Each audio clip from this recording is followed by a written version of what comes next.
Hey everyone, it's Professor Clark, and in this lecture we are going to learn a little bit about how to form the future tense.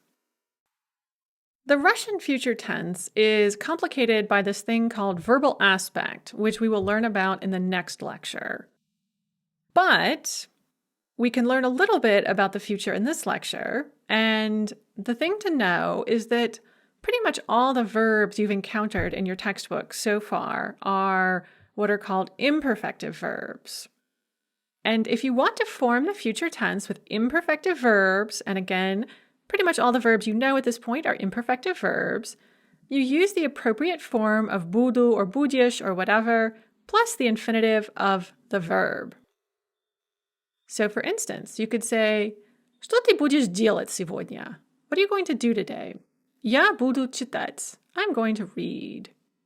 And that's how you do it. It's very simple and straightforward.